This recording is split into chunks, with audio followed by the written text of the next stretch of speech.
पोखरामा एउटा नीलो कपडा लगाउने मान्छे आफ्नो भयभरको दैनिकी छोडेर महावीर पुनलाई कोट्याउँदै न्यु खोज्नु पुग्नु भएछ, गाली गर्नु पुग्नु भएछ हैन। किन किताब बेचेको, यो काम हो तिम्रो भनेर गर्नुभएछ, जनताको काम गर भनेर।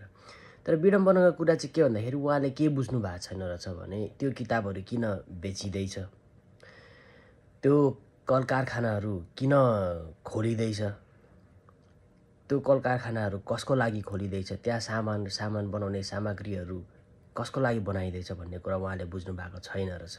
उहाँले देख्नु भएको छैन रहेछ विडम्बनाको कुरा। न त्यहाँनिर महावीर पुनको सन्तान जानु भएको छ, न महावीर पुनको छोराछोरीहरू गएर मालिक भएर चाहिँ फाइदा उठाउनु भएको छ, त्यो पनि उहाँले देख्नु भएको छैन रहेछ।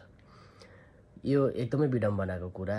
भोलिको दिनमा महावीर पुनले चलाउनु भएको कल कारखानाबाट विभिन्न किसिमका औजारहरू निस्कन्छन् हैन, उपयोगी सामानहरू निस्कन्छन्। त्यो उहाँले चलाउनु पर्यो भने कुन मुखले चलाउनुहुन्छ? उहाँलाई मनमा धिक्कार लाग्छ कि लाग्दैन आफूप्रति? केही छिनको भाइरल हुनुको लागि हैन, आफ्नो पार्टीलाई सहयोग गर्नुको लागि अथवा जेसुकैको लागि होस्, टिकटकमा भिडियो हाल्नुको लागि होस्, यो गर्नुको लागि यस्तो कुराहरू नगर्दाखेरि राम्रो। मान्छे चिन्नुपर्छ।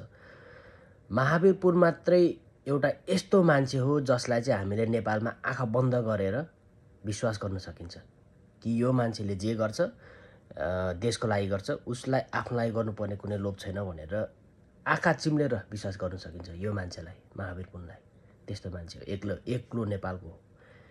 यदि म र तपाईँ नै पनि कुनै ठाउँमा त्यसरी पावरफुल ठाउँमा पुग्यो भने हामी आफ्नो लागि र परिवारको लागि पनि सोच्न थालिन्छ होला क्या भोलिको दिनमा हैन। त्यही भएर यो कुरा चाहिँ बुझ्नु जरुरी छ, उहाँले यो सबै कार्यहरू किन गरिराख्नु भएको छ। र तपाईँले त्यहाँ गएर कोटाइ न्यु खोज्नु, बुढा मान्छेलाई कराउनु हैन, त्यो कतिको जायज छ त्यो पनि बुझ्नुपर्ने हुन्छ। हिजोको दिनमा यदि महावीर पुन नभएको थियो भने वाइफाई भन्ने कुरा हैन, अहिले भर्खरै यो जमानामा यो समयमा आएर भर्खर हामीलाई थाहा हुँदै गरेको हुन्थ्यो होला क्या हैन। कम्प्युटर क्लासेस स्कुल्समा यो भर्खर हामीलाई थाहा हुँदै गरेको हुन्थ्यो होला क्या। तर ऊ जमानामा महावीर पुनले आफूले राज्यसँग जुदी हैन, जब कि माओवादीलाई सपोर्ट गर्यो भने राज्यले पनि पेल्ने, माओवादीले पनि पेल्ने हुँदासम्म पनि आफूले कृषि गरेर स्कुलमा सामान जोड्ने हैन, सामुदायिक स्कुलमा आफूले कृषि गरेर टिचरहरूलाई स्यालेरी दिएर विद्यार्थीलाई राम्रो शिक्षा दिने मान्छे उहाँ हो। यदि ऊ जमानामा उहाँले यो वाइफाईहरू नजोड्नु भएको भए, कम्प्युटर नल्याउनु भएको भए, हामी नेपालीहरू अझै अहिले यतिखेर आएर चाहिँ बल्ल वाइफाई के हो हैन, अनलाइन बिजनेस कसरी गर्नुपर्ने छ बुझिन्थ्यो होला क्या। वेबसाइट भनेको त अझै पनि 80% नेपालीलाई त थाहा पनि छैन होला हैन। त्यस्तो अवस्था हुन्थ्यो हैन।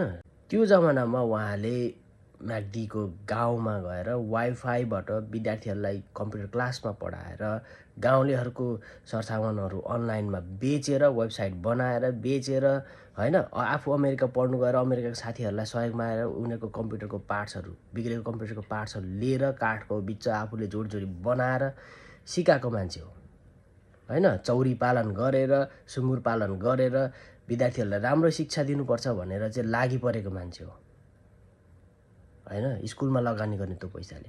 र उहाँले अझै पनि त्यही नै गरिराख्नु भएको छ। जबकि राज्यले प्रमिस गर्यो कि पुरा बजेटको 1% 2% दिन्छु भनेर, तर 1 रुपैयाँ पनि दिएन हैन। तब पनि उहाँ लागिपरिराख्नु भयो क्या। यस्तो मान्छेलाई गाली गर्नु भनेको तपाईँको सोचाइ कुन लेभलको हो, कहाँबाट आयो यो सोचाइ भन्ने त अजिबको कुरा हो यो त। अब तपाईँलाई त भन्नु त हुँदैन, तर देशद्रोहीको ट्याग दिँदाखेरि पनि फरक नपर्ने मान्छे हो।